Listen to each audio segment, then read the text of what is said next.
الحمد لله نحمده ونستعينه ونستغفره ونؤمن به ونتوكل عليه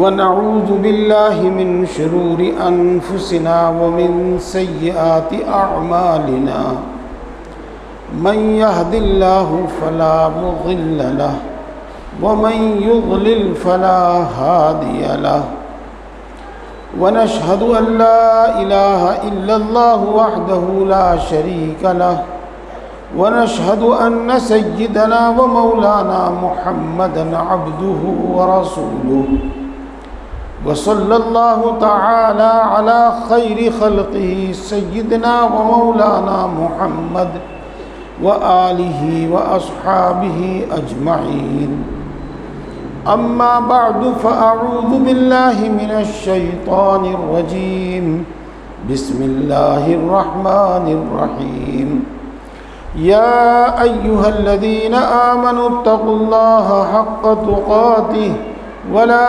تموتن إلا وأنتم مسلمون صدق الله العظيم وقال النبي صلى الله عليه وسلم لا يؤمن أحدكم حتى يكون هواه تبعا لما جئت به أو كما قال عليه الصلاة والسلام۔ محترم بزرگوں، دوستو، جب ہم بازار میں جاتے ہیں تو ہمیں اس دکان کی تلاش ہوتی ہے جس دکان پر ہمیں وہ سامان ملے گا جو ہمیں چاہیے، اور ہماری نظر کبھی ادھر اس دکان کو تلاش کرتی رہتی ہے کہ کہاں ملے گا ہمارا سامان۔ اگر ہمیں کہیں دکھائی نہ دے تو پھر دوسروں سے پوچھتے ہیں، بھائی یہ سامان کہاں ملے گا، کس کی دکان پہ ملے گا؟ یہی ہے نا بھائی۔ جب آدمی کو کسی چیز کی طلب ہوتی ہے تو وہ اس کو 100 طرح سے تلاش کرتا ہے، اس کو حاصل کرنے کے 100 جتن کرتا ہے،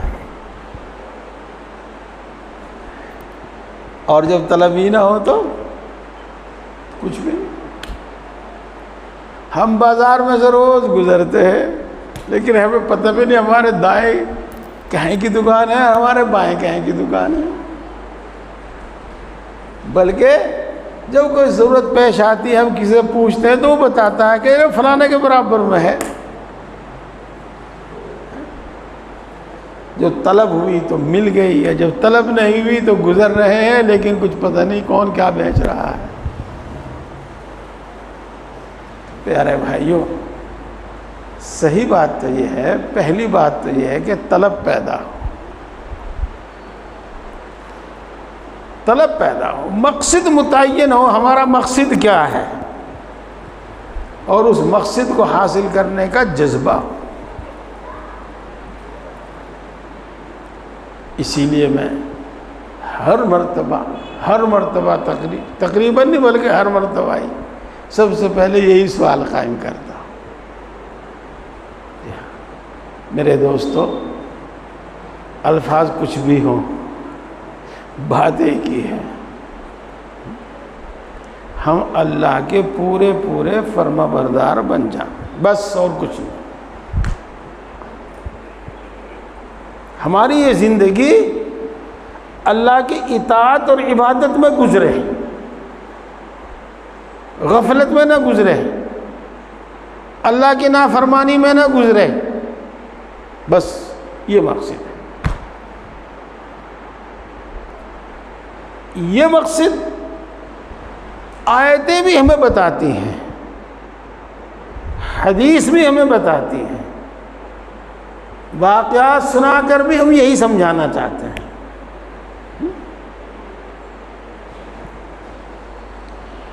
وَمَن يُطِعِ اللَّهَ وَرَسُولَهُ فَقَدْ فَازَ فَوْزًا عَظِيمًا۔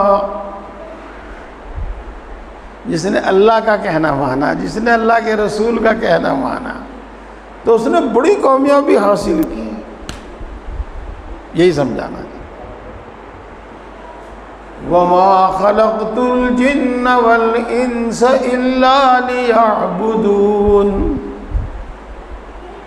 میں نے جنات کو اور انسانوں کو اس لیے پیدا کیا تاکہ وہ میری عبادت کریں. اس کا مطلب بیان کرتے ہیں مفسرین کرام، اور زیادہ صحیح مطلب وہی ہے کہ میری اطاعت اور فرما برداری میں اپنی زندگی گزاریں.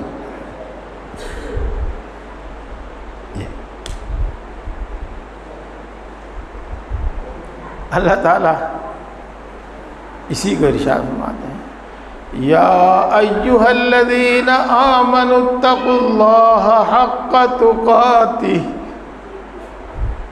اے ایمان والو، اللہ سے ڈرو جیسا اس سے ڈرنا چاہیے، ایسے ڈرو. حاصل اس کا بھی یہی ہے، اس کی نافرمانی نہ کرو. کوئی عنوان لیا جا رہا ہے،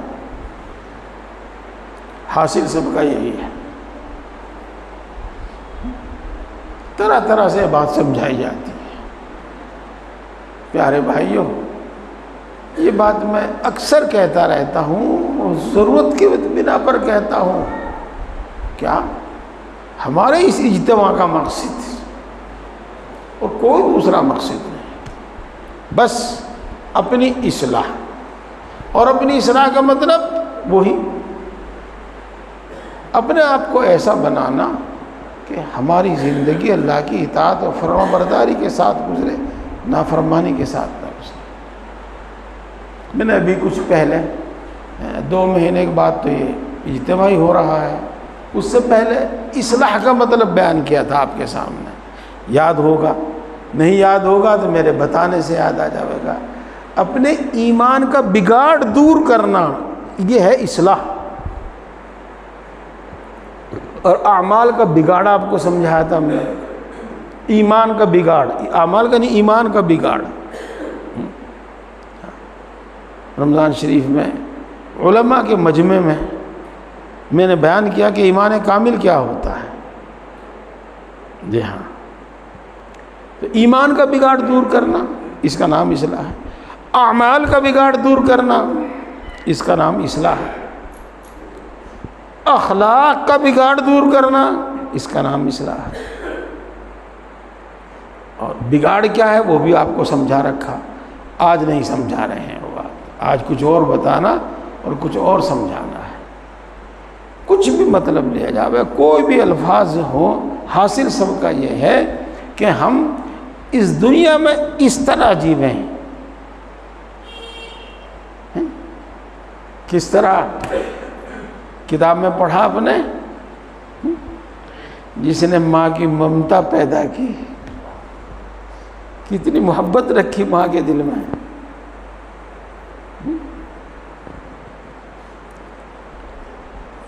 جس نے ماں کی چھاتیوں میں دودھ اتارا اور کتنی محبت رکھی. ہاں، جب بچہ روتا ہے تو خود ہی ماں کی چھاتیوں میں دودھ جوش مارتا ہے. بھینس کے تو انجیکشن لگانا پڑے جب وہ پوسے. ادھر بچہ رویا، ادھر ماں کی چھاتیوں میں دودھ آ گیا. بھائی کی محبت، بہن کی محبت، باپ کی شفقت، ہوا، پانی،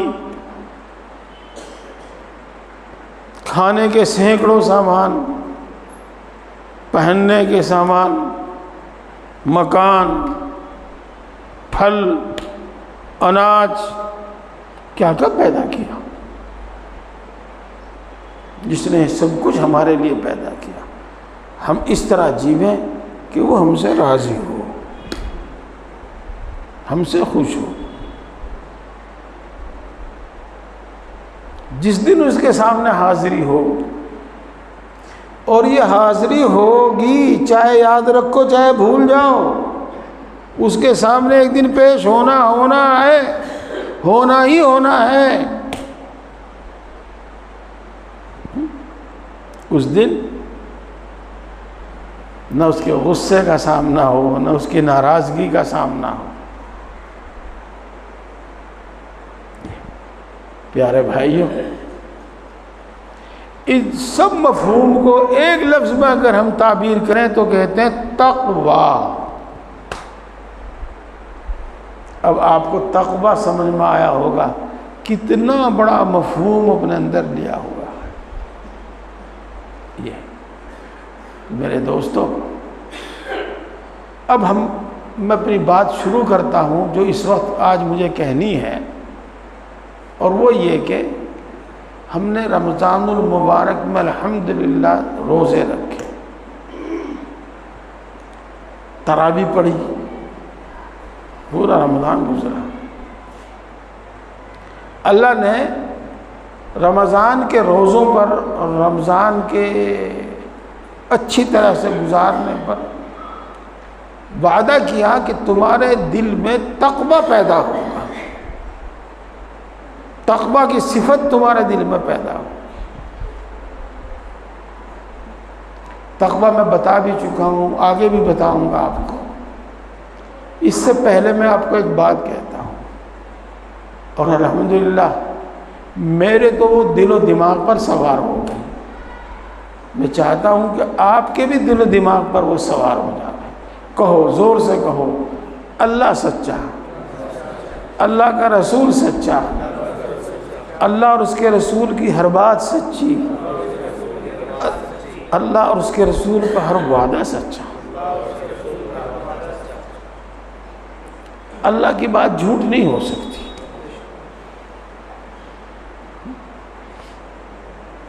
جب اس نے روزے رکھنے پر تقویٰ کا وعدہ کیا تو روزے جس نے رکھے اس کے اندر تقویٰ ضرور پیدا ہوا۔ ایسا ہو نہیں سکتا کہ کوئی روزے رکھے اور تقویٰ پیدا نہ ہو، ایسا ہو نہیں سکتا۔ ہاں، روزے رکھنے میں کوئی کمی نہیں ہوگی تو تقویٰ پیدا ہونے میں کمی ہو سکتی ہے، اور جس نے روزے کی طرح رکھے، رمضان کی طرح گزارا تو تقویٰ اس کے اندر ضرور پیدا ہوا۔ اس کو اس کا احساس ہو یا اس کا احساس نہ ہو وہ تو وہ جانے، لیکن تقویٰ ضرور پیدا ہوا۔ میرے دوستو، تقویٰ کسے کہتے ہیں؟ تعبیر الگ الگ ہیں، بات ساری ایک ہو جاتی ہے۔ تقویٰ دراصل انسان کے اندر ایک ایسا جذبہ پیدا ہو جاوے کہ وہ یوں سوچنے لگے، یہ فکر کرنے لگے کہ مجھ سے اللہ کی نافرمانی نہ ہو۔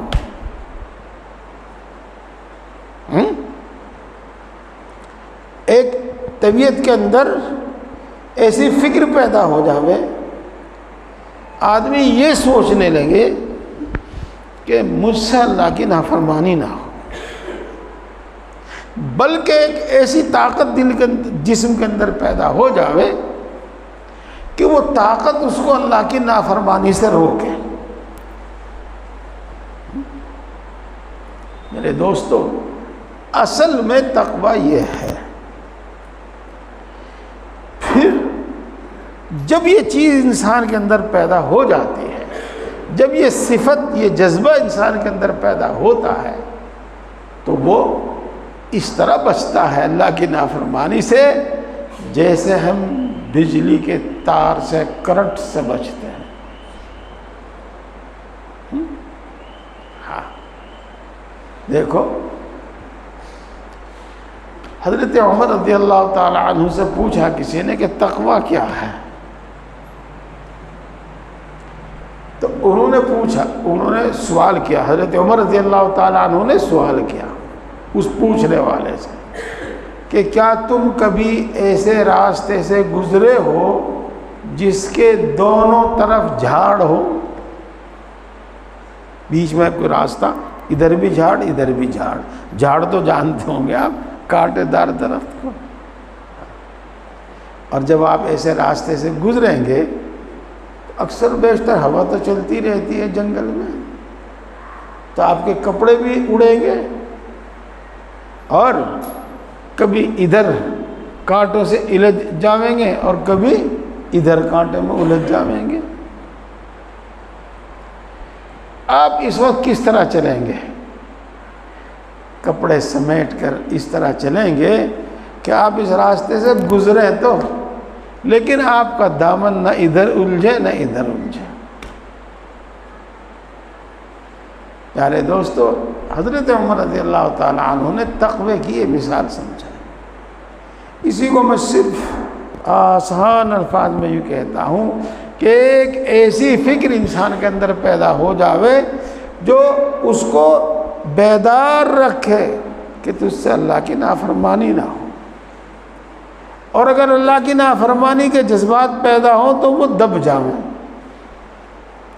دب جاویں جذبات، اور نافرمانی کا ارادہ ختم، نافرمانی کا جذبہ ختم. دوستو، یہ صفت رمضان المبارک میں روزہ رکھنے سے ضرور پیدا ہوئی ہے، یوں سمجھ لو آپ. پھر کہتا ہوں میں، احساس ہو یا نہ ہو، ضرور پیدا ہو. ہاں، احساس ہونے والوں کو ہوتا ہے، اور نہ یہ جن کو نہیں ہوتا نہیں ہوتا ہے. آپ ماشاءاللہ جوان آدمی ہیں، چائے پیو جب گرمی دوڑ جاوے، انڈا کھاؤ جب گرمی دوڑ جاوے، اور بوڑھے آدمی 2 کے بجائے 4 چائے پی لے جو کچھ نہیں ہوتا، 2 کے بجائے 4 انڈے کھا لے جو کچھ نہیں ہوتا. تو جن کے اندر یہ صفت پہلے سے اچھی موجود ہے ان کو محسوس ہوتا ہے کہ ہاں اللہ کا شکر ہے، اللہ کا احسان ہے، یہ صفت میرے اندر پیدا ہوئی. جن کے اندر پہلے سے مردہ ہے ہی نہیں صفت، تو صفت تقویٰ تو پیدا ہوا لیکن احساس نہیں ہوا. جیسے جب آپ بادام کھانے شروع کریں، جب آپ جم جانا شروع کریں تو پہلے ہی دن سے اس کا اثر آپ کے جسم میں آنا شروع ہو جائے گا، لیکن محسوس ہوگا مہینے 2 مہینے کے بعد جا کر. ہاں، تو پیارے بھائی، یہ تقویٰ ضرور پیدا ہوا. یہ آپ اچھی طرح سمجھیے. میں پہلے آپ کو یہ سمجھانا چاہتا ہوں اور یہ اقرار لینا چاہتا ہوں، اعتراف کرانا چاہتا ہوں اس کا کہ یہ پیدا ہوئی. اب اس کے بعد 3 باتیں ہیں، 3 باتیں جو آج میں سمجھانا چاہتا ہوں. پہلی بات، یہ تقوی کی صفت رمضان المبارک میں ہمارے اندر کیسے پیدا ہوئی.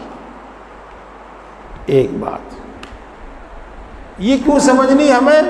یہ اس لیے سمجھنی ہے ہمیں تاکہ ہم وہ نسخہ پورے سال استعمال کرتے رہیں اور ہماری یہ صفت بڑھتی رہے، گھٹے نہ.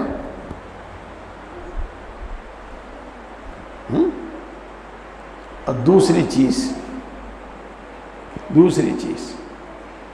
ہمیں اپنی صفت کو باقی رکھنے کے واسطے اور کیا کرنا چاہیے، کون سی چیزیں ہیں خاص طور سے جو ہم پر حملہ آور ہوتی ہیں اور ہمارے تقوی میں خلل پیدا کرتی ہیں. میرے دوستوں، میں پہلے بتا چکا ہوں، تقوی کہو، ایمان کہو، دین کہو، بات ایک ہی ہے. اصلاح کہو، ہماری اصلاح میں فساد پیدا کرتی ہیں، بگاڑ پیدا کرتی ہیں، وہ کیا؟ تو میں یہ بات آپ کو الحمدللہ بتاتا رہتا ہوں اور آپ کے نفع کے واسطے کہتا ہوں، اپنی تعریف کے واسطے نہیں. میں نے آپ کے سامنے یہ راستہ اتنا صاف اور واضح کر دیا کہ اس سے زیادہ واضح اور صاف ہونا ممکن نہیں ہے. جی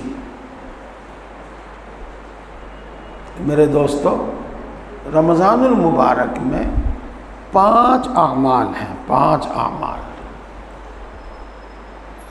ہیں تو 6، چھٹا بھی بتاؤں گا، پہلے 5 سن۔ روزہ، تراویح، شب قدر کی تلاش، اعتکاف اور کثرت عبادت، کثرت ذکر، جیسا کہ رسول اللہ صلی اللہ علیہ وسلم نے ہمیں ترغیب دی ہے کہ اس مہینے میں نفل کا ثواب فرض کے برابر ملتا ہے۔ تو یہ 5 کام ہیں، اور چھٹا کام وہ رسول اللہ صلی اللہ علیہ وسلم کے طرز عمل سے سمجھ میں آتا ہے، آپ کے عمل سے سمجھ میں آتا ہے کہ رمضان المبارک میں آپ کی عبادت اتنی اچھی ہوتی تھی، اتنی اچھی ہوتی تھی جو دوسرے دنوں میں اتنی اچھی نہیں ہوتی تھی۔ اس لیے اس کو بھی جب ہم ملا لیتے ہیں تو رمضان المبارک کے 6 کام ہوتے ہیں: روزہ، تراویح، شب قدر کی تلاش یا شب قدر کی عبادت، اعتکاف، کثرت ذکر یا کثرت نوافل یا کثرت عبادت، اور ایک حسن عبادت، اچھی طرح عبادت کا۔ پہلے تو یہ بتاؤ، جو میں نے بات آپ کو بتائی یہ بات سمجھ میں آئی کہ نہیں؟ ایسا ہی ہے کہ نہیں ہے؟ اب آپ سمجھ لو کہ انہی چیزوں سے تقوی کی صفت پیدا ہوتی ہے۔ روزہ میں، تراویح میں، شب قدر کی تلاش میں، اعتکاف میں، کثرت ذکر میں، کثرت عبادت میں، حسن عبادت میں، سب چیزوں میں مجاہدہ ہے، مشقت ہے۔ تو مجاہدے سے پیدا ہوتی ہے، تقوی کی صفت مجاہدے سے پیدا ہوتی ہے۔ اللہ کی طاعت و عبادت میں مشقت برداشت کرنے سے تقوی کی صفت پیدا ہوتی ہے۔ اور پھر ہم جب سب چیزوں کو ملاویں گے تو ایک ہی چیز نکلے گی۔ تراویح کیا ہے؟ کثرت عبادت یا کثرت نوافل۔ شب قدر کی تلاش کیا ہے؟ کثرت نوافل۔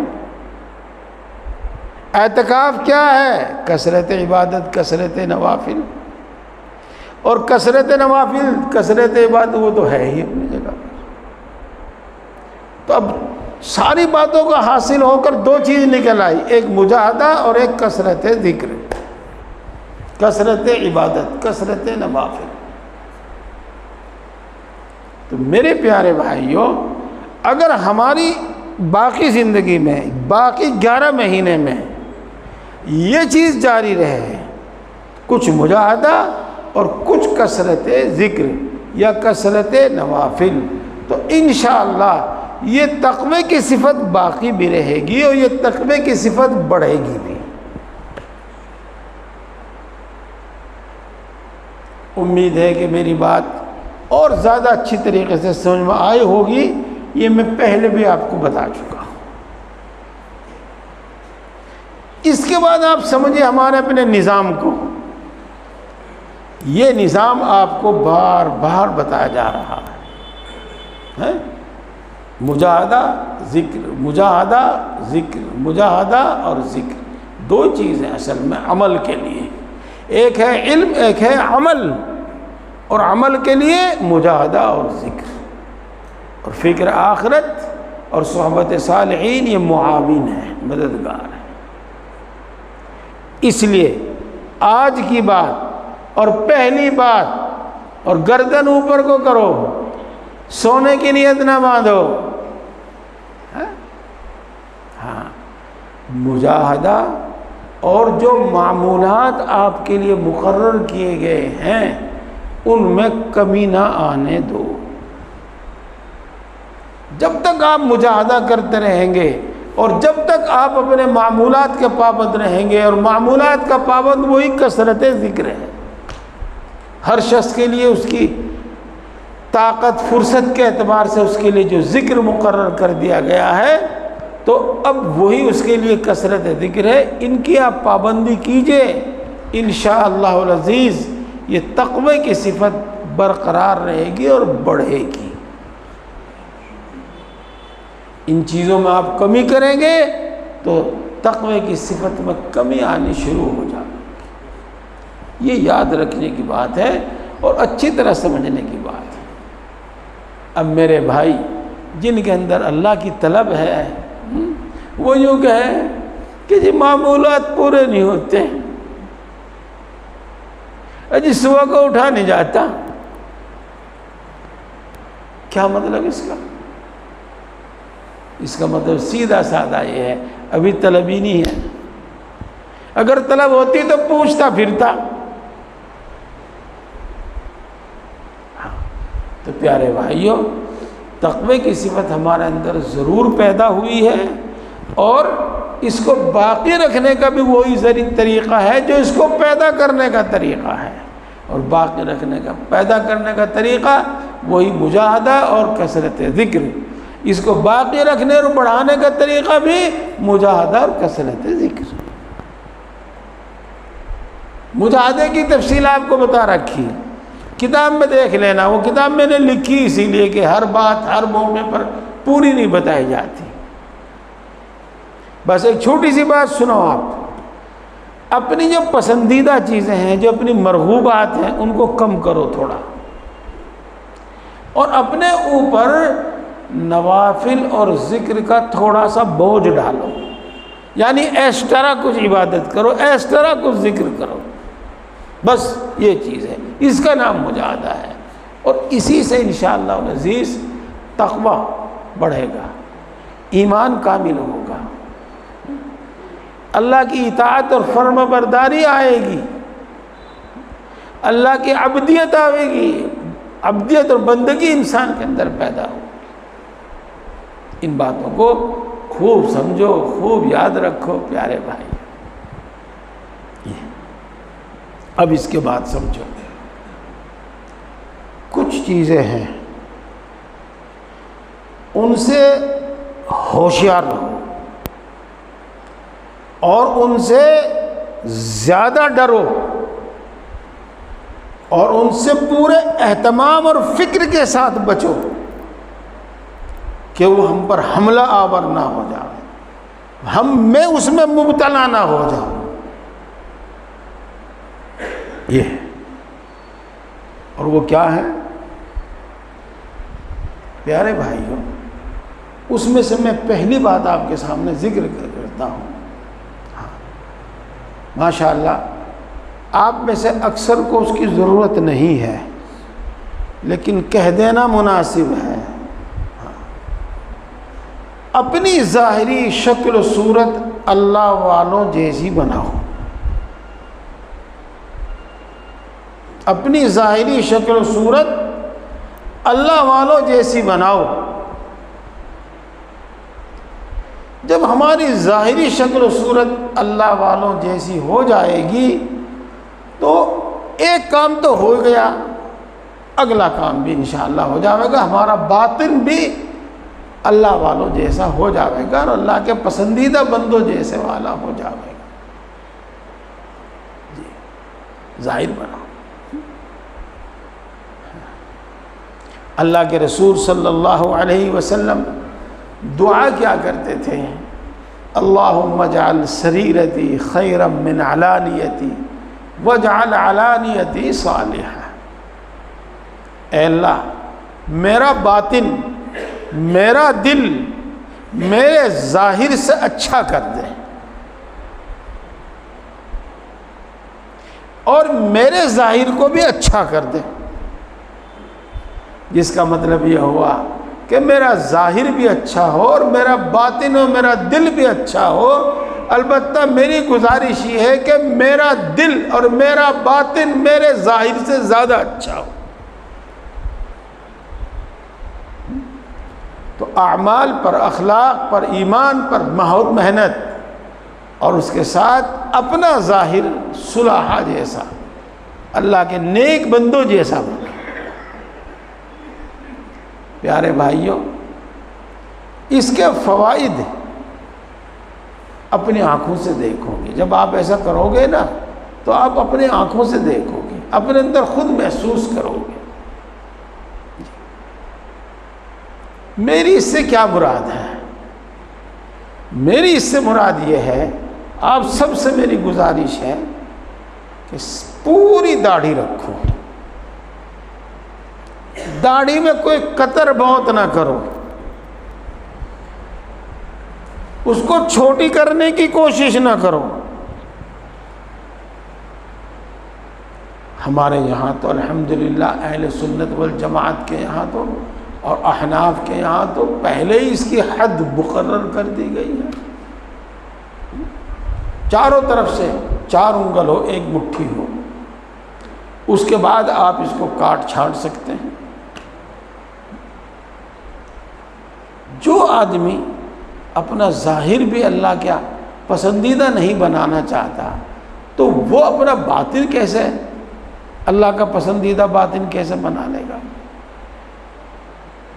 پھر آخر کیا مجبوری ہے، کیا وجہ ہے، کیوں نہیں بنتا یہ ظاہر اللہ والوں جیسا؟ یہ چہرہ اللہ کے رسول صلی اللہ علیہ وسلم چہرہ جیسا کیوں نہیں بنتا؟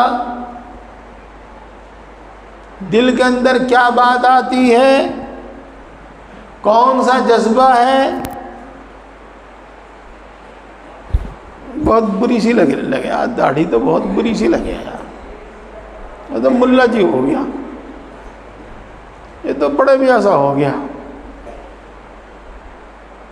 آپ ان باتوں کو نوٹ کر لو کاغذ پہ اور پھر سوچو کہ کس پر اعتراض کر رہے ہو، کس پر اعتراض کر رہے ہو؟ یہ اس پر اعتراض ہے جس نے داڑھی رکھنا سنت قرار دیا۔ یہ اللہ پر اعتراض، اللہ کے رسول پر اعتراض۔ یہ باتیں کوئی معمولی نہیں ہیں جب ان کو ہم گہرائی میں جا کر سوچتے ہیں، یہ کوئی معمولی باتیں نہیں۔ ابھی تو بچہ ہے، ارے بچہ ہوتا تو داڑھی کیوں نکل کے آتی؟ بچوں کا داڑھی نکلے، بچوں کو نہیں نکلتی داڑھی۔ میرے بھائیوں، اس میں کوئی کوتاہی مت کرو، اور جیسے اللہ فرماتے ہیں ایسے ہی ہماری سوچ ہو جائے۔ میں نے شاید آپ کے سامنے بیان نہیں کیا، لیکن ہو سکتا ہے کر دیا ہو۔ بہت بیان کر رہا ہوں میں، اللہ کے رنگ میں رنگ جاؤ، اللہ کے رنگ میں رنگ جاؤ۔ بہت بیان کر رہا ہوں میں، کثرت سے اس بات کو بیان کر رہا ہوں۔ جو اللہ کو پسند وہ ہمیں پسند، جو اللہ کے رسول کو پسند وہ ہمیں پسند۔ ناپسند ہونے کا کیا مطلب؟ اس واسطے میرے دوستوں، اپنا ظاہر اچھا بناؤ، اپنا ظاہر اچھا بناؤ، اور اس میں کسی دوسری چیز کی پرواہ نہ کرو، کسی دوسری چیز کی پرواہ نہ کرو۔ اگر کوئی بڑے میاں کہے تو کہنے دو، اگر میں بوڑھا ہوگا، بوڑھا دکھائی دینے لگا تو ٹھیک ہے، ہم بوڑھا ہی صحیح، شادی نہیں ہوتی نہ ہو، کچھ بھی ہو، یہ اللہ کے رسول صلی اللہ علیہ وسلم کا حکم ہے، اللہ کے رسول صلی اللہ علیہ وسلم کی پسند ہے، اللہ کی پسند ہے۔ اس واسطے پوری داڑھی، اس میں کمی نہ کرو، اس میں کوتاہی نہ کرو۔ اگر یہ ہمارے لیے کسی بھی طرح مضر ہوتی، کسی بھی طرح نقصان دہ ہوتی، ہماری زینت میں کمی کرتی، ہمارے رعب میں کمی کرتی، یا کچھ بھی ہوتا، تو یقین جانیے اللہ ہمیں اس کے رکھنے کا حکم نہ دیتا، اللہ کے رسول ہمیں اس کے رکھنے کا حکم نہ دیتے۔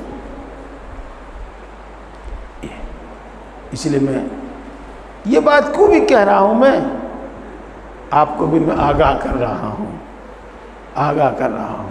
ہاں؟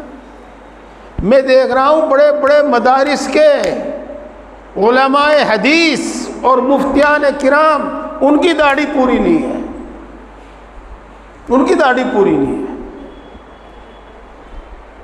اور نامعلوم کیوں اس کا رجحان بڑھتا جا رہا ہے.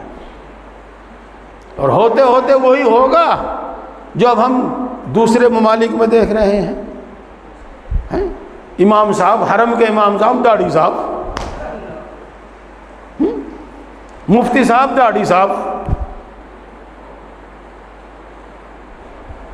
یہ میرے دوستو بزرگوں، اس سے کسی چیز میں آپ کی کمی نہیں آئے گی. آپ اپنا ذہن صاف کیجئے، یہ شیطانی اور نفسانی خیالات سے اپنا ذہن اور اپنی طبیعت پاک کیجئے. کسی چیز میں کمی نہیں آئے گی، کسی چیز میں کمی نہیں آئے گی. بلکہ صحیح بات ہے، آپ کے اعتماد میں اضافہ ہوگا، آپ کے وقار میں اضافہ ہوگا، آپ کی عزت میں اضافہ ہوگا. آپ چاہے جس میدان میں ہوں، چاہے جس میدان میں ہوں، چاہے آپ سرکاری ملازم ہوں، چاہے آپ اپنے ڈاکٹر ہوں، چاہے آپ اپنے دکاندار ہوں، چاہے آپ محنت مزدور، کچھ بھی ہو، اس میں اضافہ ہوگا، اس میں کمی نہیں آئے گی، کمی نہیں آئے گی. جی ہاں، ایک قصہ سناؤں گا آپ کو. ہاں، ایسے ہی باتیں مجھے خوب یاد رہتی ہیں اور میں یہ بھی چاہتا ہوں کہ آپ کو بھی سناؤں. ہاں، حضرت علامہ انور شاہ صاحب کشمیری رحمۃ اللہ علیہ علم کے تو دیوانے تھے، مطالعے کے دیوانے تھے. ہاں جی ہاں. اور ایک بات اور کہتا ہوں میں، ہاں کہتا تو کبھی مذاق میں ہوں لیکن ہے وہ سچ. ہاں، پہلے کسی بزرگ کی بزرگی کی پہچان یہ ہوتی تھی کہ اس کے بعد دنیا کتنی کم ہے، اور اب بزرگی کی علامت یہ ہے کہ اس کے پاس کاریں کتنی ہیں. اب اس کی بزرگی کی پہچان اور علامت یہ ہے کہ جب وہ نکلتا ہے تو کتنی کاروں کا قافلہ اس کے ساتھ چلتا ہے. اب بزرگی کی پہچان یہ ہو گئی ہے، جتنا بڑا قافلہ اتنا بڑا بزرگ. نہیں، ہمارے علماء میں ایسا نہیں تھا. جی ہاں. تو دوستو، ایک مرتبہ محترمہ نے، ہم امی جان کے ہیں یا کیا ان کے لیے اب استعمال کریں، ہمارے لیے تو دل میں بڑا احترام ہے، انہوں نے اپنی تنگی کی شکایت کی، اپنے زیور کی، اپنے کپڑے کی، ان چیزوں کی شکایت کی. اور اگر یہ شکایت کی تو کوئی برا بھی نہیں کیا. ازواج مطہرات نے، رسول اللہ صلی اللہ علیہ وسلم کی بیویوں نے بھی اللہ کے رسول صلی اللہ علیہ وسلم سے شکایت کی تھی. وہ قصہ آپ نے پڑھا ہوگا، نہیں تو پھر بتاویں گے کسی دن، ہے نا. جی ہاں. تو جو جواب اللہ نے رسول اللہ صلی اللہ علیہ وسلم کو سکھایا، کہا کہ یہ کہہ دو تم ان اپنی بیویوں کو، وہی جواب حضرت علامہ صاحب نے اپنی بیوی کو دیا. کیا کہا؟ محترمہ، میرے گھر میں تو یہی ہے، اگر تجھے اس پر صبر ہے، سکون ہے تو ٹھیک، نہیں تو میں طلاق دے دوں گا، تو کہیں بھی جا کے نکاح کر لیے، جہاں بھی تیرا جی چاہے گا، جہاں بھی تجھے زیور ملتا نظر آئے گا، جہاں بھی تجھے کپڑے ملتے نظر آئیں گے. ہاں میرے دوستو بزرگوں، میں اس سے یہ بتانا چاہ رہا تھا آپ کو کہ ہمارے اندر اتنی قوت ہونی چاہیے، اتنی قوت ہونی چاہیے. ہاں، اگر شادی نہیں ہوتی تو نہیں ہوتی، ہم نہیں کراتے. جی ہاں، اتنا جذبہ اپنے اندر ہونا چاہیے. بہرحال میں آپ سب سے عرض کر رہا ہوں کہ اس میں کمی کوتاہی نہ کریں. جی ہاں، اور پوری داڑھی رکھیں. دشواری ہو سکتی ہے، میں یہ نہیں کہتا دشواری ہو سکتی ہے، لیکن یہ کہتا ہوں کہ وہ دشواری ختم بھی ہو جائے گی، اور جس کو کوئی دشواری پیش آئی وہ اس کی ناسمجھی کی وجہ سے پیش آئی۔ مثال کے طور پر کوئی پولیس میں ہے، مثال کے طور پر کوئی فوج میں ہے، تو وہ پہلے ہی اپنی عرضی رکھے، پہلے اس کی اجازت لے، ملے گی۔ ایسا کوئی قانون اب تک نہیں ہے، اور کہیں بھی ہو۔ جی ہاں، ایک ہمارے دوست ہیں پولیس میں ہیں، وہ گئے حج کرنے، وہاں جذبے میں آ کر انہوں نے داڑھی رکھ لی، اسی داڑھی کے ساتھ وہ پھر ڈیوٹی پہ چلے گئے۔ انہوں نے اپنے آفیسر کی نگاہ سے کچھ دیکھی، بدلی ہوئی سی، حالانکہ غیر مسلم تھا، تو ڈر کہو یا کچھ بھی کہو، انہوں نے وہ داڑھی پھر صاف کرا دی۔ جب وہ اگلے دن صاف کرا کے وہاں پہنچے تو ان کو آفیسر ہی کہتا تھا تم نے اچھا نہیں کیا، داڑھی رکھ کے پھر کٹوا دی۔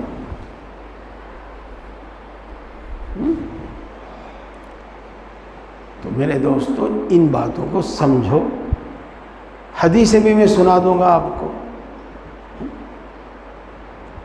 لیکن اتنی ہی بات کافی سمجھ لو۔ اسی طرح میرے بھائیو اپنا ظاہر درست کرو، پہلے ظاہر درست ہوگا تو باطن بھی درست ہوگا۔ ہر وقت کے گناہ میں مبتلا مت رہو، ہر وقت کے گناہ میں مبتلا مت رہو۔ اس میں سے ایک گناہ تو داڑھی کا ہی ہے، اس میں سے ایک گناہ ہے ٹخنوں سے نیچے پاجامہ رکھنے کا۔ ٹخنوں سے اونچا پاجامہ رکھ لو، ٹخنوں سے نیچے پاجامہ رکھ لو، دونوں کر کے دیکھو کاہے میں تمہیں زیادہ عزت ملتی ہے، کیا فرق پڑتا ہے؟ میرے پیارے بھائیو کوئی فرق نہیں پڑتا، کوئی فرق نہیں پڑتا، صرف اپنی سوچ ہے، صرف اپنی سوچ ہے۔ اگر کوئی یوں کہنے لگے جی پینٹ ٹخنوں سے اونچی اچھی نہیں لگتی، کیوں پہنو؟ نہ پہنو، پجامہ پہنو جو ٹخنوں سے اونچا اچھا لگے۔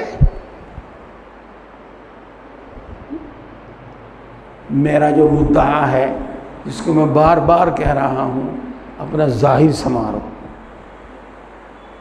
اللہ پر یقین، بھروسہ اسی کا نام ہے، اللہ کے وعدوں پر یقین اسی چیز کا نام ہے، اور تقوی اسی چیز کا نام ہے۔ تقوی، میں تقوی کی تفصیل کروں گا اب کچھ دن آپ کے سامنے۔ تقوی اسی چیز کا نام ہے۔ یہ گناہ ہماری زندگیوں میں، ہمارے معاشرے میں کثرت سے ہونے لگے، اس واسطے ان کی برائیاں بھی دلوں سے نکل گئی، اور ایسا کرنے والے کو کچھ زیادہ غلط ہی نہیں سمجھتے۔ ہمارے آج کے نوجوان فضلہ تو یہ کہنے لگے کہ جی ایسے آدمی کہاں سے تلاش کر کے لاؤ گے؟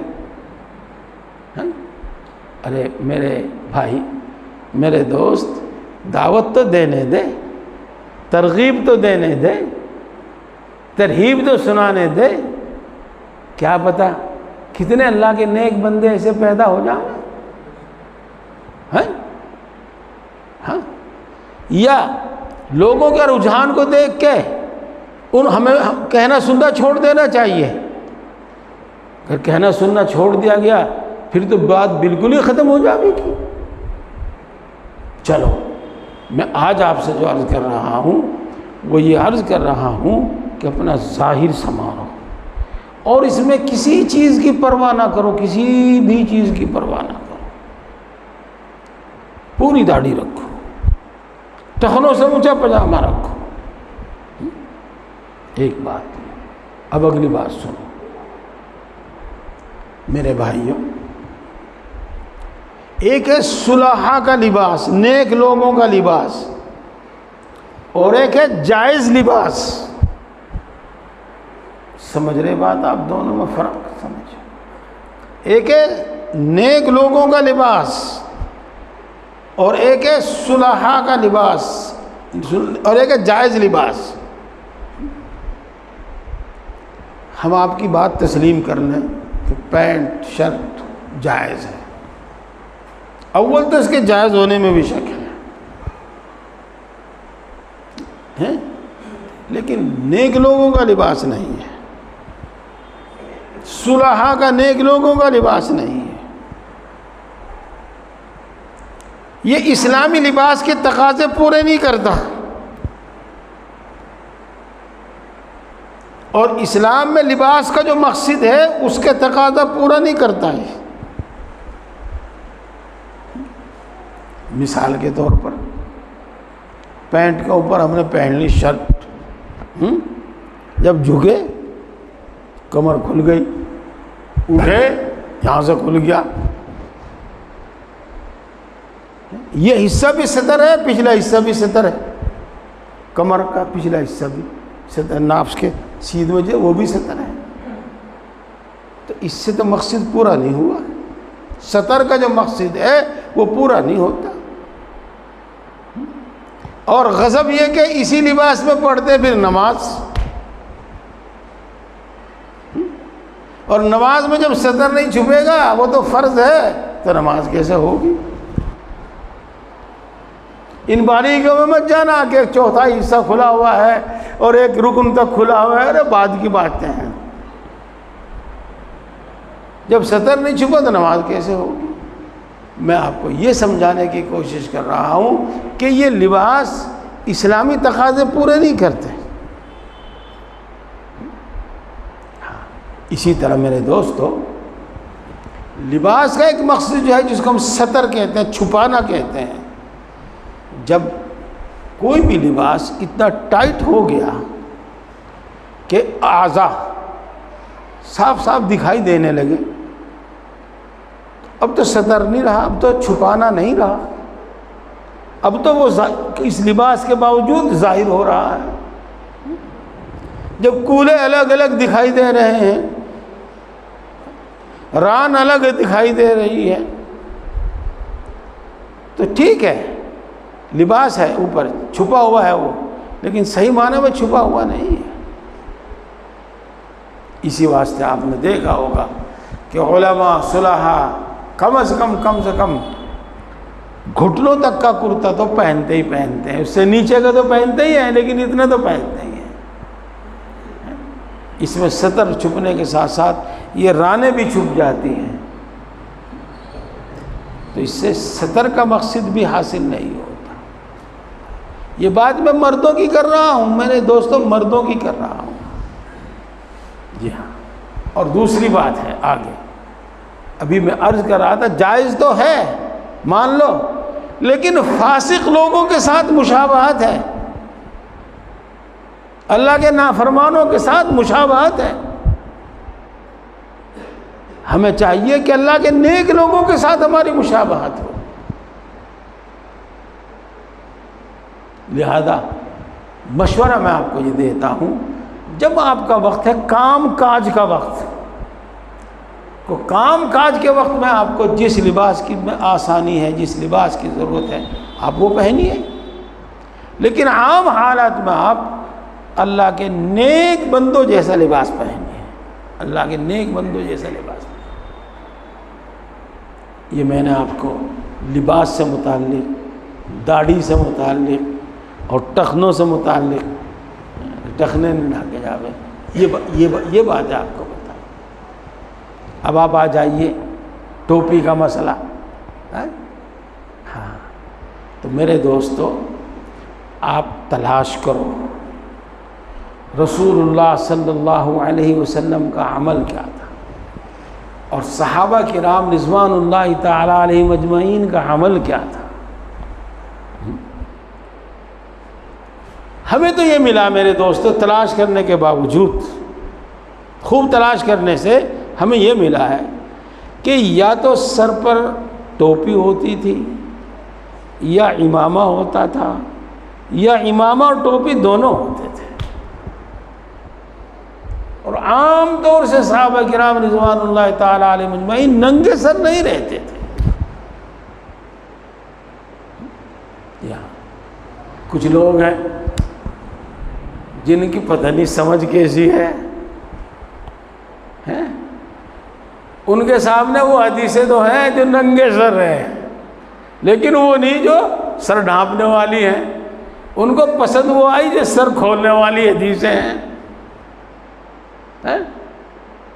ان کو وہ حدیثیں پسند آئی جن میں 3 طلاق دے کے ایک ہی ہو. انہیں وہ پسند نہیں آئی جن میں 3 طلاق 3 ہو. انہیں وہ حدیثیں پسند آئی جس میں 8 ہی رکعت میں کام چل جاوے، 20 نہ پڑھنی پڑے. انہیں یہ اچھا لگا کہ جب جمعہ اور عید اکٹھے ہو جاویں تو بس عید کی نماز پڑھ لینا کافی، جمعہ پڑھنے کی ضرورت نہیں. ارے سارے تھارے حصے میں کیوں آ گئی یہ باتیں؟ یہی کیوں پسند آویں تمہیں؟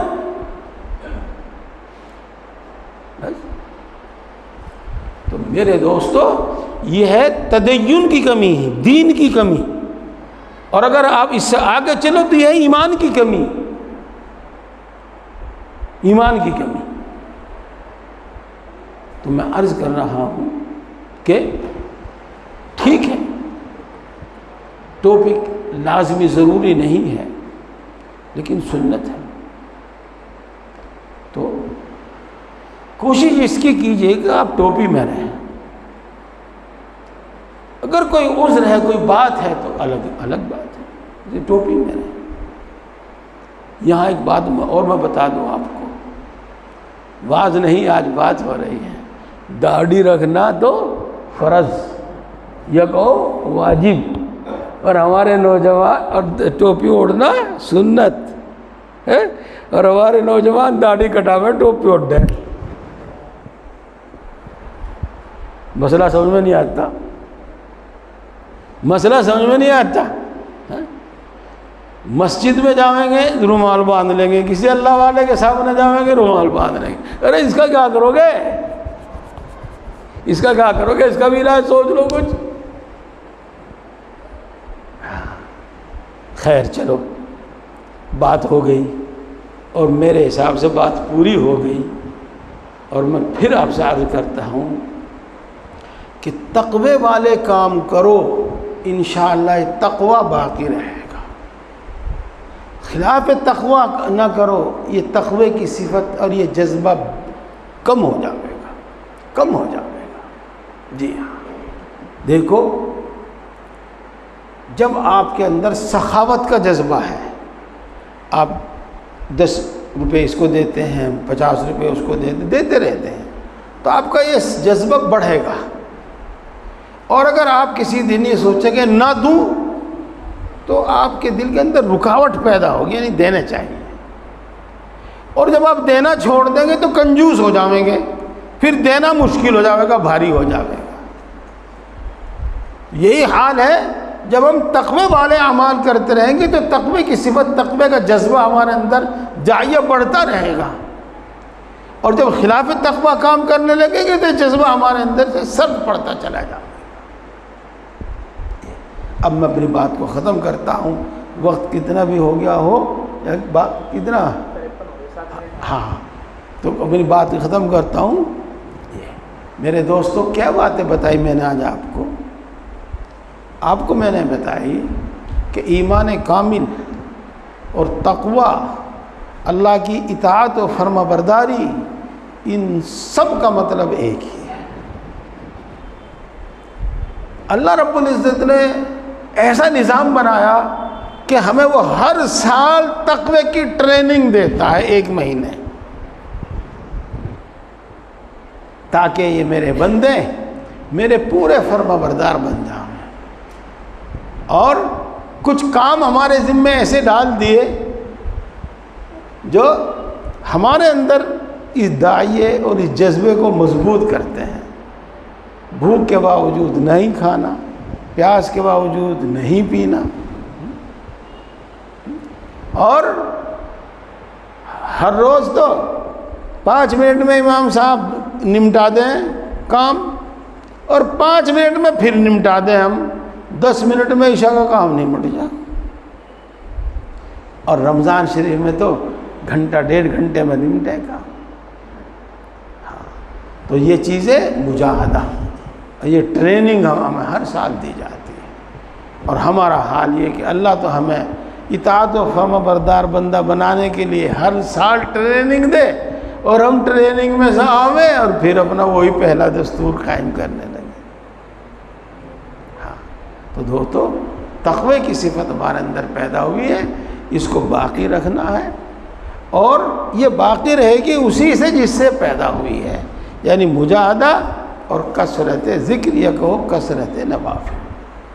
اور جن جن چیزوں سے اللہ تبارک و تعالیٰ نے ہمیں روکا ہے، ان چیزوں سے خاص طور سے ارادہ کر کے رکنا، بچنا، جیسا کہ میں نے آپ کو ان میں سے آج ایک بات بتائی ہے، اور وہ بتایا ہے کہ اپنا ظاہر نیک لوگوں جیسا بناؤ، صلحاء جیسی شکل و صورت بناؤ، صلحاء جیسا لباس بناؤ۔ اللہ تبارک و تعالی ہم سب کو توفیق عطا فرما۔ طریقہ سب آپ کو بتا دیا، چلو وقت میں بھی گنجائش ہے، اور ایک قصہ بھی ہے، سنا بھی میں نے آپ کو بار بار رکھا ہے، آج پھر سناتا ہوں۔ ہاں، جب حضرت موسیٰ علیہ السلام کے مقابلے میں جادوگر ہار گئے، تو تمام جادوگروں نے کہا آمنا برب موسیٰ و ہارون، ہم موسیٰ اور ہارون کے رب پر ایمان لے آئے۔ جی ہاں، تو ہو گیا معاملہ جو بھی کچھ ہوا۔ اس کے بعد حضرت موسیٰ علیہ السلام نے اللہ سے عرض کیا، اے اللہ، یہ سارا جھگڑا جو بھی کچھ تھا، سارا قصہ جو کچھ تھا، یہ تو فرعون کے ایمان کے واسطے تھا۔ اگر فرعون ایمان لے آتا تو یہ بھی ایمان لے آتے، سب ایمان لے آتے۔ اب فرعون تو ایمان لائے نہیں، یہ جادوگر ایمان لے آئے۔ ہاں، اللہ تبارک و تعالیٰ نے ارشاد فرمایا، اے موسیٰ، بات دراصل یہ ہے کہ جب یہ تمہارے سامنے آئے تو یہ تمہاری جیسی شکل و صورت بنا کر سامنے آئے، تمہارے سامنے، تو انہوں نے اپنا ظاہر تمہارے جیسا بنایا تھا، ہم نے ان کا باطن تمہارے جیسا بنا دیا۔ یہ دوست، اس بات کو یاد رکھو، اس کو نظر انداز نہ کرو۔ میں بار بار عرض کر رہا ہوں کہ معاشرے میں ایک گناہ، ایک برائی عام ہوتی ہے، پھر اس کی برائی دلوں سے نکل جاتی ہے، اس کو اچھا سمجھنے لگتے ہیں۔ اللہ تعالی ہم سب کو توفیق عطا فرمائے۔ وآخر دعوانا ان الحمدللہ رب العالمین۔ الحمدللہ رب العالمین الرحمن الرحیم مالک یوم الدین، والصلاة والسلام علی سید الانبیاء والمرسلین محمد وآلہ واصحابہ اجمعین۔ لا الہ الا انت سبحانک انی کنت من الظالمین۔ ربنا ظلمنا انفسنا وان لم تغفر لنا وترحمنا لنکونن من الخاسرین۔ اے اللہ، تو سب سے بڑا ہے، ہر چیز پر قادر ہے، ہر چیز کا مالک ہے، ہر چیز کا پیدا کرنے والا ہے، ہر چیز کے خزانے تیرے قبضے میں ہیں، تیرے خزانے کبھی کم یا ختم ہونے والے نہیں۔ اے اللہ، تو یقیناً بڑی قدرت والا ہے، تو نے یہ اپنی قدرت سے ساری مخلوق پیدا فرمائی ہے، تو ہی ساری مخلوق کا نظام چلاتا ہے، تو ہی ساری مخلوق کو روزی پہنچاتا ہے۔ اے اللہ، تو یقیناً بڑا مہربان ہے، سب پر مہربان ہے، بڑی بڑی نعمتوں سے نوازتا ہے، بلا عوض عطا فرماتا ہے، بلا استحقاق عطا فرماتا ہے، بغیر مانگے عطا فرماتا ہے، بے شمار عطا فرماتا ہے، اور مانگنے والوں کو کبھی محروم نہیں کرتا۔ اے اللہ، تو یقیناً بڑا مہربان ہے، سب پر مہربان ہے، بڑی بڑی خطاؤں کو معاف فرماتا ہے، بار بار معاف فرماتا ہے، معاف کرنے کو پسند کرتا ہے۔ اے اللہ یقیناً تو بڑا مہربان ہے، سب پر مہربان ہے، سینکڑوں سال کے کفر و شرک تک کو توبہ کرنے سے معاف کر دیتا ہے۔ اے اللہ ہم تیری ان تمام اچھی اور سچی صفات کے واسطے سے مانگتے ہیں، ہم سب کو ایمان کامل عطا فرما۔ اے اللہ ایمان کامل عطا فرما۔ اے اللہ ایمان کی لذت و حلاوت نصیب فرما۔ اے اللہ ایمانی تقاضوں پر عمل کی توفیق نصیب فرما۔ اے اللہ ایمانی صفات ہمارے اندر پیدا فرما، مومنوں والی صفات پیدا فرما، فاسقوں والی، منافقوں والی، کافروں والی صفات سے ہماری حفاظت فرما۔ اے اللہ اپنے وعدوں کا یقین پیدا فرما، اپنے وعدوں کا یقین پیدا فرما۔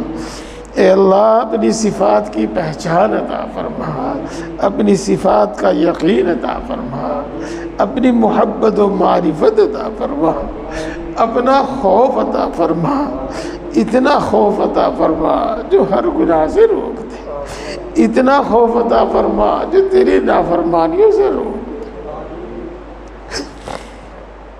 اے اللہ اپنے نبی کی محبت عطا فرما، نیک لوگوں کی محبت عطا فرما، اولیاء اللہ کی محبت ہمارے دلوں میں پیدا فرما۔ اے اللہ ہم سب کو ہدایت عطا فرما، کل عالم کے انسانوں کو ہدایت عطا فرما، ہماری اولاد کو ہدایت عطا فرما، ہماری آنے والی نسلوں کو ہدایت عطا فرما۔ اے اللہ ہم سب کو دین کی صحیح سمجھ عطا فرما، نفع دینے والا علم عطا فرما، اپنے علم پر عمل کی توفیق نصیب فرما۔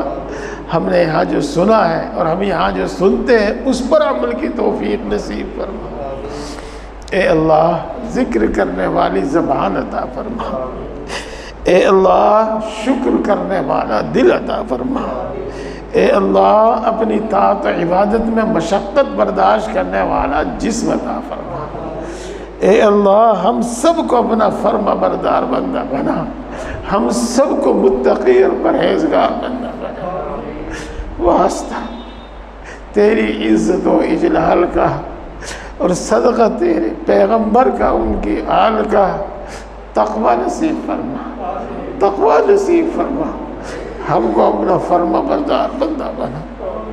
آج تک جتنے گناہ کیے ہیں تمام گناہوں کو معاف فرما، پکی سچی توبہ نصیب فرما، توبہ پر استقامت نصیب فرما۔ جو میں کہوں آپ وہی جملے دہراویں آمین کہنے کے بجائے۔ اے اللہ جرم کا اعتراف ہے، رحم کی درخواست ہے۔ اے اللہ جرم کا اعتراف ہے، رحم کی درخواست ہے۔ اے اللہ تیری رحمت و مغفرت کے سوا کوئی آسرا نہیں، معاف کر دیجئے پھر نہیں کروں گا۔ اے اللہ معاف کر دیجئے پھر نہیں کروں گا۔ اے اللہ معاف کر دیجئے پھر نہیں کروں گا۔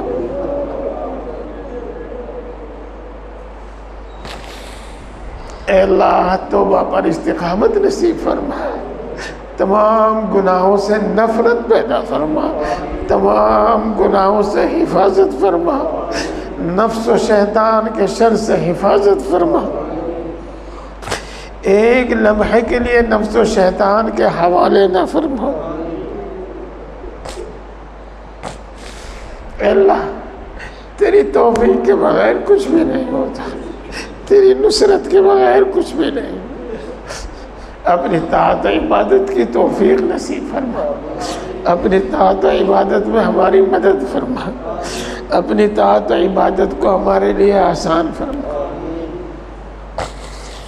اے اللہ تیری شان بہت بلند ہے، بہت ہی بلند ہے، ہم تیری شایان شان تیری عبادت نہیں کر پاتے۔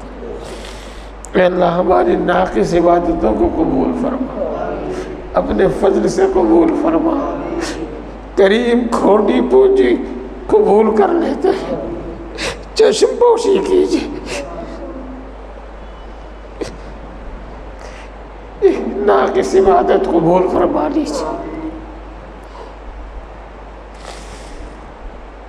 اے اللہ ساری مخلوق تیری محتاج ہے، تو کسی کا محتاج نہیں، ہم تیری ہی عبادت کرتے ہیں اور تجھی سے مانگتے ہیں اور تیرے سوا کسی سے کوئی امید نہیں رکھتے۔ اے اللہ اپنے فضل سے ہم سب کی تمام ضرورتیں پوری فرما، اپنے سوا کسی کا محتاج نہ بنا۔ بیماری اور بڑھاپے میں جب ہمارے ہاتھ پاؤں بھی ہمارا ساتھ نہ دے، اس وقت بھی کسی کا محتاج نہ بنا، اس وقت اپنے غیب کے خزانوں سے ہمیں روزی زیادہ عطا فرما، اس وقت اپنے فضل سے ہمیں روزی زیادہ عطا فرما۔ اے اللہ ہم سب کو اور ہمارے گھر کے تمام افراد کو، امت مسلمہ کے ہر فرد کو اور خاص طور سے دعا کے لیے کہنے والوں کو صحت و قوت عطا فرما، شفائے کاملہ عاجلہ عطا فرما۔ اے اللہ خطرناک قسم کی بیماریوں سے حفاظت فرما، خطرناک قسم کی بیماریوں سے شفا نصیب فرما۔ اے اللہ خوشحالی عطا فرما، تنگ دستی سے حفاظت فرما۔ اے اللہ خوشحالی عطا فرما، تنگ دستی سے حفاظت فرما، ہماری کمزوری پر نظر فرما۔ اے اللہ ہمارے اندر اتنا حوصلہ نہیں ہے، اے اللہ ہماری کمزوری پر نظر فرما اور خوشحالی عطا فرما۔ اے اللہ قرضوں سے سبکدوش فرما، قرضوں کی ادائیگی کی غیب سے صورتیں پیدا فرما۔ اے اللہ تو دلوں کی بات کو خوب جانتا ہے، تجھ پر کچھ بھی چھپا ہوا نہیں ہے، تو سب کی ضرورتوں سے بخوبی واقف ہے۔ اے اللہ جس کو مکان کی ضرورت ہے اس کو کشادہ مکان عطا فرما، جس کو دکان کی ضرورت ہے اس کو موقع کی دکان عطا فرما، جس کو نوکری کی تلاش ہے اس کو اس کی پسندیدہ نوکری عطا فرما۔ اے اللہ جو امتحان میں انٹرویو کے لیے محنت و جد و جہد کر رہے ہیں، اللہ ان کو اس میں کامیاب فرما۔ اے اللہ جن کو کاروبار کی تلاش ہے ان کو بابرکت حلال کاروبار عطا فرما، جن کو کاروبار عطا کیا ہے اللہ اس میں برکت عطا فرما، اس میں ترقی عطا فرما۔ اے اللہ تیرے نیک بندے جو تیرے دین کی نصرت کے لیے خرچ کرتے ہیں، اللہ ان کے کاروبار میں برکت فرما، ان کے گھروں میں برکت فرما۔ اے اللہ جن کو رشتوں کی تلاش ہے ان کو نیک اور نبھا والے رشتے عطا فرما۔ اے اللہ جن کو اولاد کی تمنا ہے ان کو نیک اور صالح اولاد عطا فرما، جس کو لڑکی کی تمنا ہے لڑکی عطا فرما، اور جس کو لڑکے کی تمنا ہے لڑکا عطا فرما۔ اے اللہ جن کو اولاد عطا کی ہے ان کی اولاد کو نیک بنا، ماں باپ کی آنکھوں کی ٹھنڈک بنا، ماں باپ کے دل کی راحت بنا، ملک و ملت کا خادم بنا، ان کو بہترین صلاحیتیں عطا فرما۔ اے اللہ ان کو آوارہ اور ناکارہ ہونے سے بچا لے، اے اللہ ان کو آوارہ اور ناکارہ ہونے سے بچا لے۔ اے اللہ ہمارے گھروں میں چین سکون اور سکینہ نازل فرما، اپنی رحمتیں نازل فرما، اپنی برکتیں نازل فرما۔ اے اللہ ہمیں اچھے اخلاق عطا فرما، نرم مزاجی عطا فرما، نرم کلامی عطا فرما، بردباری عطا فرما، ہمارے درمیان اتفاق اور اتحاد پیدا فرما، ہمارے آپسی جھگڑے ختم فرما، خصوصاً میاں بیوی کے آپسی جھگڑے ختم فرما، خصوصاً ماں باپ اور اولاد کے آپسی جھگڑے ختم فرما۔ اے اللہ مال جان ایمان عزت و آبرو کی حفاظت فرما، کسی ظالم کو ہم پر مسلط نہ فرما، کسی بے رحم کو ہم پر مسلط نہ فرما۔ اے اللہ اچانک پیش آنے والے حوادث سے حفاظت فرما، اچانک موت سے حفاظت فرما۔ اے اللہ جو لوگ ناجائز مقدمات میں پھنسے ہوئے ہیں ان کو باعزت بری فرما، جو اپنے حق کے لیے لڑ رہے ہیں ان کو ان کا حق عطا فرما۔ اے اللہ مرتے دم تک دین حق دین اسلام پر ثابت قدم فرما، اور اپنے اپنے مقررہ وقت پر ایمان پر خاتمہ فرما۔ اے اللہ ایمان پر خاتمہ فرما۔ اے اللہ مرتے وقت کلمہ نصیب فرما، موت کی سختی سے حفاظت فرما، قبر کے عذاب سے حفاظت فرما، میدان حشر کی سختیوں سے حفاظت فرما، میدان حشر کی رسوائیوں سے حفاظت فرما۔ اے اللہ تو اپنے بہت سے بندوں کو بغیر حساب کے بخشے گا، اے اللہ ہمیں بھی بغیر حساب کے بخش دیجئے، بغیر حساب کے معاف فرما دیجئے۔ اے اللہ جہنم سے حفاظت فرما، جہنم سے حفاظت فرما، اے اللہ جہنم سے حفاظت فرما، جنت الفردوس میں جگہ عطا فرما، جنت میں اپنے نبی کا پڑوس عطا فرما۔ اے اللہ پوری امت مسلمہ کی مغفرت فرما، ہمارے ماں باپ کی مغفرت فرما، ہمارے بیوی بچوں کی مغفرت فرما، ہمارے اعزاء اقرباء دوست احباب کی مغفرت فرما، ہمارے اساتذہ ہمارے مشائخ کی مغفرت فرما۔ اے اللہ جس کا ہمارے دل میں کوئی حق ہے اور ہم وہ حق ادا نہیں کر سکے ہیں، اللہ اس کی مغفرت فرما اور اس حق کا ہم سے مواخذہ نہ فرما۔ اے اللہ جس نے ہم پر کوئی احسان کیا ہے اس کی مغفرت فرما۔ اے اللہ امت کے اندر بیداری اور سمجھداری پیدا فرما، امت کے اندر اتفاق اور اتحاد پیدا فرما، اسلام اور مسلمانوں کو عزت قوت اور غلبہ نصیب فرما۔ اے اللہ کل عالم میں امن و امان سکون اطمینان نازل فرما، خصوصاً ہمارے اس ملک میں اور خصوصاً ہماری اس بستی میں امن و امان سکون و اطمینان نازل فرما۔ جہاں جہاں مسلمانوں کو ستایا جا رہا ہے، ظلم کیا جا رہا ہے، اللہ ان کی خصوصی نصرت فرما۔ اے اللہ ہر وہ خیر تجھ سے مانگتے ہیں جو تیرے نبی نے مانگی ہے ہم کو عطا فرما، ہر اس شر سے پناہ چاہتے ہیں جس سے تیرے نبی نے پناہ چاہی ہے، اے اللہ اس سے ہماری حفاظت فرما۔ جو مانگا ہے وہ بھی عطا فرما، جو مانگنے سے رہے گا وہ بھی عطا فرما۔ اے اللہ اے ہم سب کو پیدا کرنے والے، اے اللہ اے ہم سب کو پالنے والے، اے اللہ اے دکھی دلوں کی فریاد سننے والے، اے اللہ اے ماں سے زیادہ محبت کرنے والے، اے اللہ اے باپ سے زیادہ مہربان، ہم اپنا دکھ تجھی کو سناتے ہیں، تجھی سے فریاد کرتے ہیں۔ سچ تیرے سوا ہمارا کوئی ہے ہی نہیں، سچ ہے تیرے سوا کسی میں کوئی طاقت اور کوئی مجال ہے ہی نہیں، تو دلوں کی بات کو خوب جانتا ہے، تجھ پر کچھ بھی چھپا ہوا نہیں۔ اے اللہ ہم سب کی جائز مرادیں پوری فرما، جائز تمنائیں پوری فرما، جائز مقاصد میں کامیابی عطا فرما۔ اے اللہ ہر ضرورت پوری فرما، اے اللہ ہر مشکل کو آسان فرما، اے اللہ ہر پریشانی کو دور فرما، اے اللہ اے بگڑی کے بنانے والے ہر بگڑا ہوا کام بنا دے، اے اللہ اے قادر مطلق ہر اٹکا ہوا کام بنا دے۔ اے اللہ اپنے فضل و کرم سے اور اپنے نبی پاک حضرت محمد مصطفیٰ صلی اللہ علیہ وسلم کے صدقہ طفیل سے ہماری تمام دعاؤں کو قبول فرما، ہمارے حق میں بھی قبول فرما، اور جو دعا کے لیے کہتے ہیں ان کے حق میں بھی قبول فرما۔ آمین آمین یا رب العالمین۔ ربنا تقبل منا انک انت السمیع العلیم وتب علینا انک انت التواب الرحیم۔ سبحان ربک رب العزة عما یصفون وسلام علی المرسلین والحمد للہ رب العالمین۔